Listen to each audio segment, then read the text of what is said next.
Welcome back, and thank you for checking out this bonus edition of the 12 Kyle podcast. I'm 12 Kyle. Check this out. What's weird? I just recorded like 5 minutes of this episode, and nothing was plugged up. I'm glad I caught it. Um, Nonetheless, I wanted to get on here and talk about something. Uh, it's rare that I get ideas, or I don't want to say ideas. It's rare for me to get suggestions from people on episodes to do for this podcast. Uh, One, because it's just kind of weird, but then two, I never solicit them, right? So like I can read something, get an idea to do an episode on, but it's rare that somebody says, "Hey, you should talk about this," and then end up talking about it. We've solicited for Eclectics podcast when we do the fantasy drafts together, but I can't really think of any other time where I've actually um, taken the advice on something when someone said, "Hey, you should probably talk about this." But I said all that to say this, and I want to shout this brother out. Um, I Vic Michael on Twitter hit me up the other day, and he's a listener, and he asked me a question, and I found the question to be very intriguing, and I'll read to you the question. It said, "I had a question. Would you ever make a podcast episode as to why you didn't make it to the NFL, or if you wanted to play in the NFL after college in the first place?" And that was really, really, really, really a dope question to ask because I had never been asked that before, or at least never even talked about it on this podcast. So I was like, yeah, I'll do a bonus episode. I said it'd be something good to talk about. Um, so why didn't I make it to the NFL? As many of you know, maybe a few of you know, I played football. Growing up, I played organized football at the age of 8. From the age of 8 through Pop Warner, through middle school, high school on the JV team, and then the varsity team, all the way through college at South Carolina State University. South Carolina State University is a historically black college located in the city of Orangeburg, South Carolina, about 90 miles away from where I grew up in Florence. And I played, the entire time that I was there. I actually lettered, and I got my degree from South Carolina State. Um, but I knew that the NFL wasn't, likely. And when I responded to Vic Michael, um, I told him that, in my response, I said, standing at a firm 5'7", that probably wasn't going to happen. And I said that in jest, but I mean, I'm being honest. I'm 5'7" for real, right? So my height, I think, is super dope. Like I've never been tripping on my height because I've been my height for since what 10th grade. Stop growing. But if you listen to this podcast or if you know me personally, you know that I am an extremely confident person. So I'm not bugging off of how tall I am or aren't. Um, so yeah, so it was just, at that time that I came out of school and I finished playing football and graduated, it was a different day and time for wide receivers. And that's the position that I played. I played wide receiver. Just to add some context, uh, I'm going to name a few wide receivers that were drafted in the same year that I came out of college. Um, Actually, the first pick of the NFL draft that particular year was by the New York Jets. They drafted a guy that played at USC, the University of Southern California, a guy by the name of Keyshawn Johnson. Right. Um, with the 7th pick, the New England Patriots drafted a guy by the name of Terry Glenn. Rest in peace. Um, who else? Who else is drafted in that draft? Oh, at number 19, The Indianapolis Colts drafted a receiver out of Syracuse. He wore number 88. The Buffalo Bills drafted Eric Moles at number 24. Um, who else? Who else? Who else? Uh, Amani Toomer was drafted by the New York Giants in the second round. Um, Also in the third round, the 89th overall pick, the San Francisco 49ers drafted a guy by the name of Terrell Owens. So these all were like killer receivers. I mean, like there was even, I mean, like some of the other people drafted in that draft, Jonathan Ogden by the Baltimore Ravens, Lawrence Phillips by the St. Louis Rams. Eddie George got drafted by the Houston Oilers at the time. Um, the Baltimore Ravens also selected a guy out of Miami by the name of Ray Lewis. So, like, this draft was loaded, right? And if we're being honest, you know, NFL teams weren't checking for 5'7" receivers. The running joke was that I was probably 5 years behind because, 5 years prior to that, the NFL teams were drafting smaller receivers to perform in the run and shoot offenses for the teams that ran the run and shoot.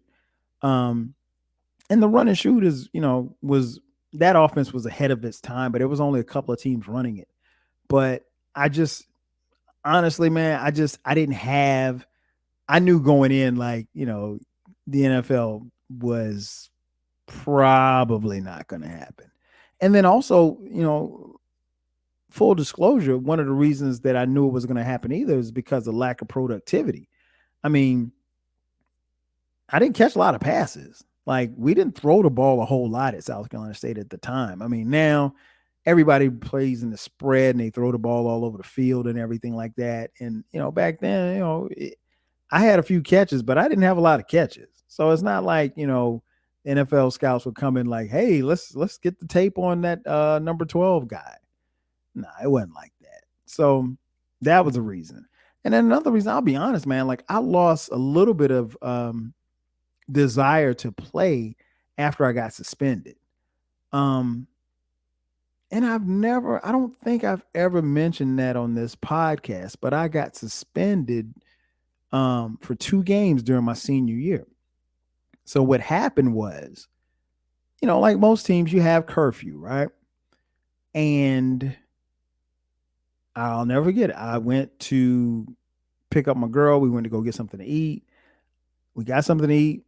I dropped her off at her dorm and I got back to my dorm. And I was in the dorm at curfew. I wasn't in my room, but I was in the dorm. Now, technically, if you're in the dorm, are you really breaking curfew, or do you need to actually be in your room in the bed under the covers at the time of curfew?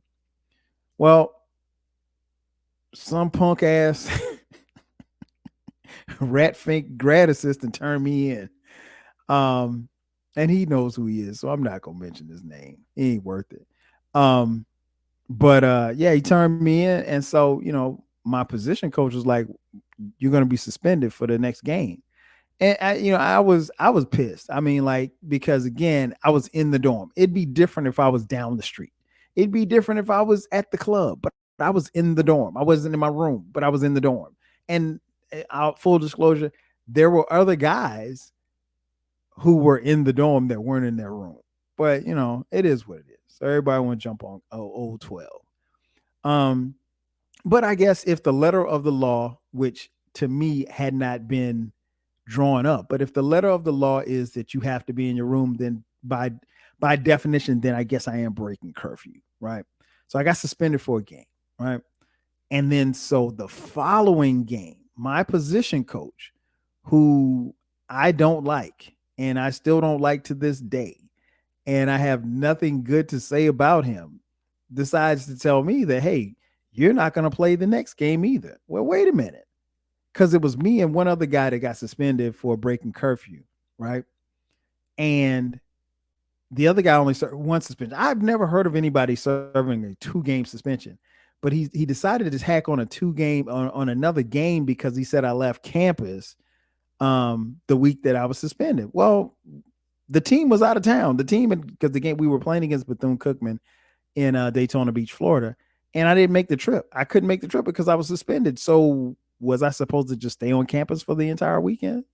No. And what does it matter if I'm off campus or not? So anyway, long story short, me and my girl, we went out of town. I think we went to Columbia or something. We went out of town for the weekend and we kicked it. And that was it.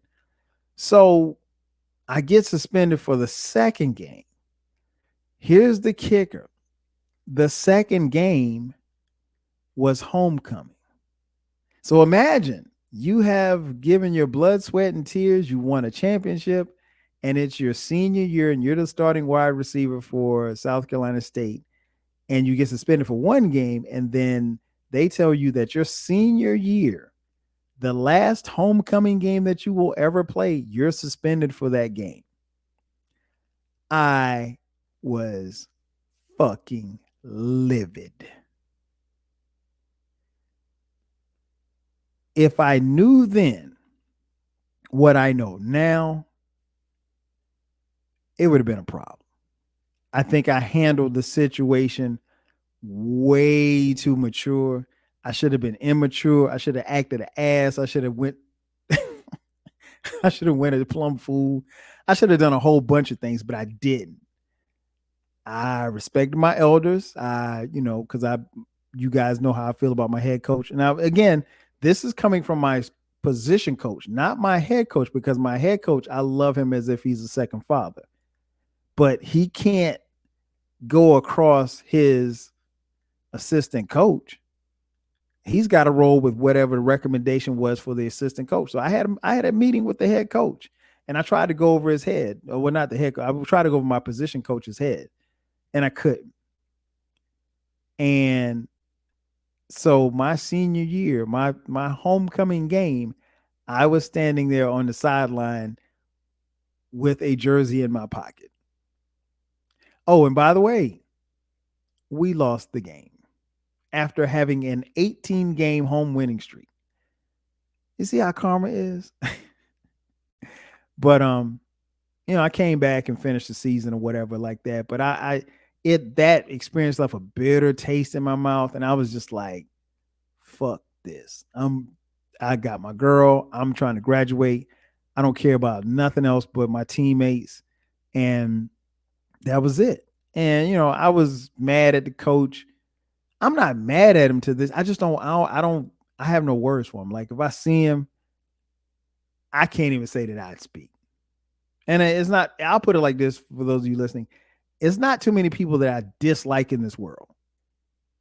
He's one of them. He's one of them. It's not even worth me talking about. But anyway, so the suspension, took some of the desire away to keep playing if the door of opportunity opened up somewhere else. So he said, "Did you want to play after college?" Not really.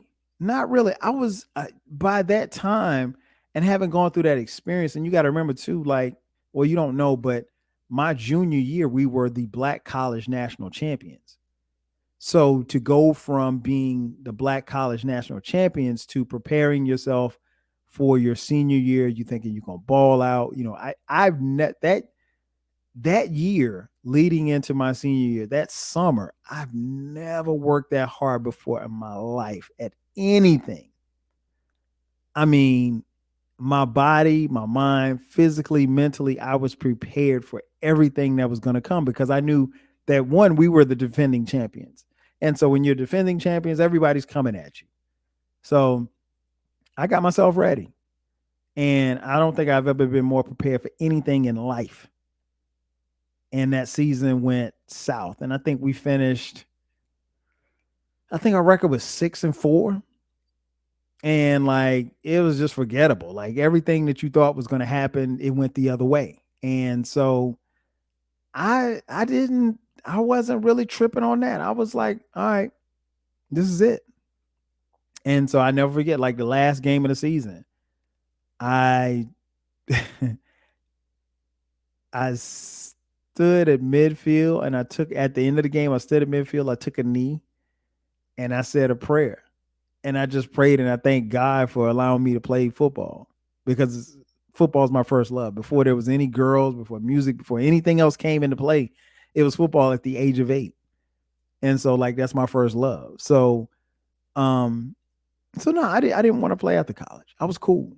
I mean, after that, after football season ended, my focus solely was on graduating and planning for the next step. And I honestly, I didn't even know that the next step would be me graduating and then 6 months later moving to Atlanta, which is one of the best decisions that I've ever made in my life. I didn't know anybody here. I didn't, all I knew was Freaknik. I came to Freaknik in 94 and I fell in love with the city. And, me and my boy Jay Fresh, we moved here together in uh, 1997, 25 years ago. And I've been here ever since. But no, to answer your question, I was cool. I didn't have to play. Um, but it did not kill the love that I have for the game and watching football. I still love to watch football. Even to this day, football season is everything to me. I love football season because that's when I'm literally in heaven on Saturdays and Sundays. And the games during the week, but mostly Saturdays. Saturdays and Sundays because that football is just exciting to watch. And it's even better to watch in person. Um but yeah, man, I had no desire to play in the NFL. I think the NFL is great for those who can make it, but it's only a select few that get a chance to make it. And contrary to popular belief, everybody doesn't play for 15 years and make millions and millions of dollars. You know, um, it's the best temp job in America. Because you're not going to play it forever, and you really don't know when it's going to end. And I played with guys in college at South Carolina State who went on to play in the NFL. Some had short careers, some had longer careers, but it's all on what you can make of it. And sometimes it's not necessarily about your talent. Sometimes it's just about being in the right situation. Sometimes it's about being in the wrong situation. Because more often than not, teams know who they want, and they know when they bring 90 guys into camp, they know that they have to trim the rosters down to 55. They know that you're not going to make the team, but it's in their interest for you to be out there practice until the season starts because they need bodies. So it's a lot of different things that I feel about the NFL is politics, um, their stance on player safety. I mean, the NFL preaches we want to save the players, we want to protect the players. Well, you can't in good conscience, you can't tell me that you're trying to protect players if you got players playing 17 games of football. I mean, that's a contradiction in and of itself. But the NFL is, and I've said it before in this podcast, and I'll continue to say it. The NFL is full of shit, you know. But I have come to grips with where the NFL is and what the players are and where they stand and where I stand with all of them. They're putting their bodies on the line for my entertainment. Nothing more, nothing less. And for as much as we say that we care about NFL players, we don't. We care about the name on the front of the jersey, not the back. The players that we're watching today, a lot of them will be struggling to keep their health and for some, their sanity 5, 10 years from now. And we won't care because for the most part, we won't even know. Would I have liked to have been in that company? I don't know. I don't know. I never really allowed myself to think, past college football. But my dad always told me, he said, "Hey, you keep playing until somebody tells you that you can't play anymore." Fortunately for me, it came to college, and I was cool with that. When that final game ended in Charlotte, North Carolina, against North Carolina A&T, I was totally content with walking away from the game. And a lot, unlike a lot of my teammates, I knew who Kyle was. And Kyle wasn't just a football player. He was a kid that played football. He wasn't a football player. And football didn't define me, even though a lot of people know me through football, especially my school. I mean, if you know anybody that went to school at the time that I went to school at South Carolina State, people, that's what they know me for. But if you know me, you know that I'm more than just a football player. But I love the game. And you know, if I had to do it all over again, I would do things a little different and I may get different outcomes, but I don't necessarily know that I would have been doing anything to try to make it to the NFL because I was cool. I was cool once it was all done. I wasn't someone who had to try to find themselves or find their identity because everything is tied up into my athletic ability. Nah, that wasn't me. But I gotta say, Vic Michael, appreciate the inquiry and appreciate the inquiry leading to content. Um, if any of you listening have any personal questions that you want to ask that may turn into content, hit me up on Twitter at 12Kyle. That's going to do it for me. Thank you for checking out this bonus edition of the 12 Kyle podcast. I'm your boy 12 Kyle. I'll catch you guys next time. 5,000.